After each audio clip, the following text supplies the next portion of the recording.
Welcome to part 2 of my performance puzzle. If you've not watched part 1, make sure you do, because it's going to lead on to this one quite nicely. Now, this is not the second thing you take care of, but it's often the second thing that comes up in conversation when I talk to a new athlete, and that is this theory of a matchbox. Okay, now the matchbox theory, if you've not heard of it, is that every athlete has got a matchbox full of the efforts over FTP, say, all these anaerobic efforts, the things you use to attack, the thing you use to go hard up a hill. Every athlete's got a matchbox and it's of a certain size. And the theory being that you need to improve the number of matches you have in your matchbox. You might do this through interval training. You might establish that you race a course, the same course over and over again, for instance, and it's got 3 5-minute hills, and you always pop on the third 5-minute hill. So you might look at that and go, all right, I'm good for 2 5-minute efforts, I need 3. And it's a good sound theory, and it works to a certain degree. Now, there are certain caveats to this that most people don't like to talk about or haven't covered. Okay, so it's good to understand the matchbox theory.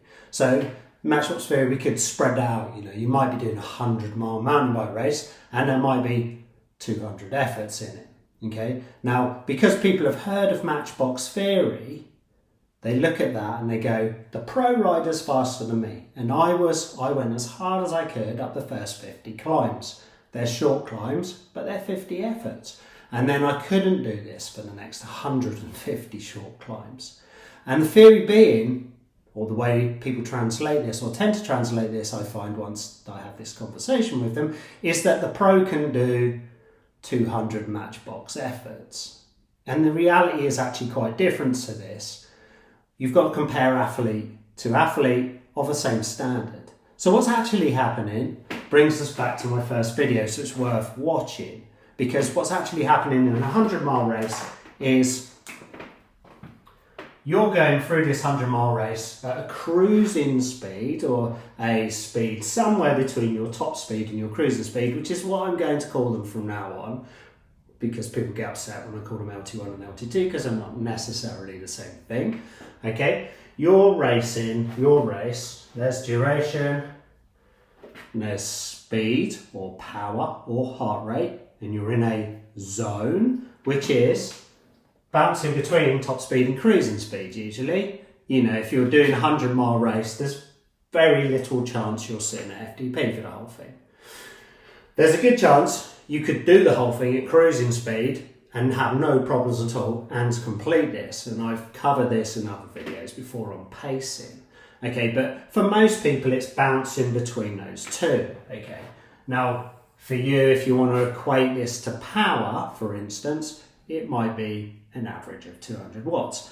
So let's, for argument's sake, call that an average of 200 watts. Okay, that's your cruising speed. Okay, and you're doing these hills and they require, I don't know, 400 watts, 500 watts, say. Okay, so you're doing these ones which are going out all through your thing, and they're your matches in your matchbox. Okay, and at some point you run out of matches and you think that the problem with my 100-mile race performance is that I need more matches in the matchbox. The reality is you need a bigger engine, okay? Because the pro, the fast guys who are sitting somewhere between cruising speed and top speed might be sat there, okay? And they're lighter than you, usually. So they could actually cover that course without burning any matches whatsoever at exactly the same speed as you're going to, but you're going to run out of matches, okay? They're not going to be burning any matches.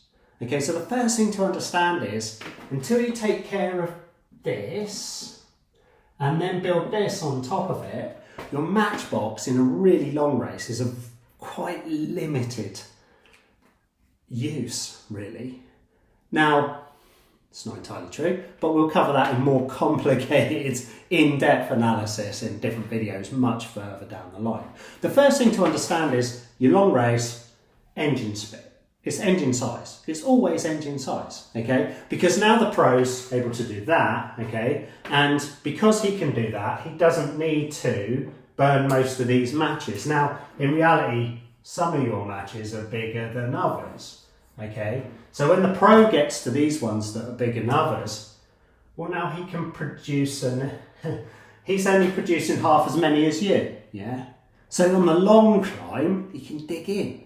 Okay, he can dig in, he can burn a load of matches because he's not burning matches on all these smaller ones because his cruising speed's so high, his engine size is so big. Okay, so when you're comparing yourself to a pro and you go, well, the pro must have 200 matches and I've only got 50 and I need to build 150 and it's an endless task. The reality is you could spend all your time doing Matchbox training, doing intervals and trying to produce more power when the reality is you've got to increase your cruising speed. And then you've got to increase your engine top speed so that you're bouncing between them and you're not burning matches.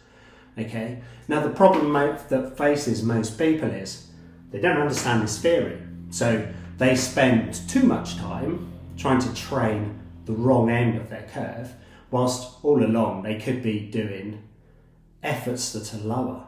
They could be doing more volume of training because they're not as tired, and they could be moving their cruising speed up. So I advocate for a lot of my athletes to say we're going to ride on trails similar to if it's a mountain biker, and I want you to try and keep your heart rate down. And they're like, well, last time I did my race and at my body weight, it's always going to be zone 3. And it's just like, it will if you continue to train with that mindset. You've got to train with the mindset that I want to increase my cruising speed. And to increase my cruising speed, I need to do much more lower intensity training for a bigger volume.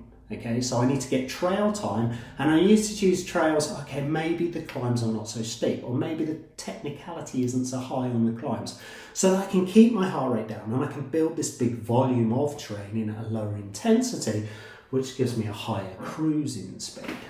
So I end up closer to this pro, and now what's happened? Well, instead of my matches being this big, my matches are only this big. Okay, I'm using so much less energy now.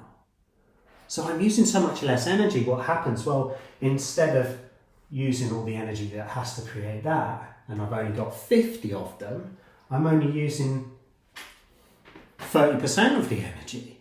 Okay, and I'm only producing 10 to 15% of the fatigue from each of those efforts.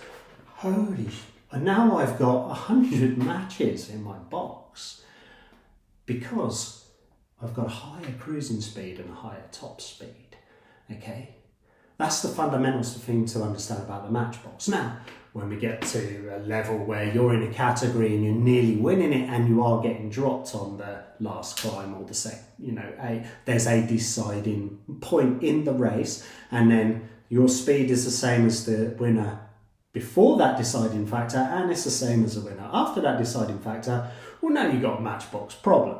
Okay, so it's not that the Matchbox is an irrelevant theory, but first you've got to understand how it sits in the hierarchy of fitness.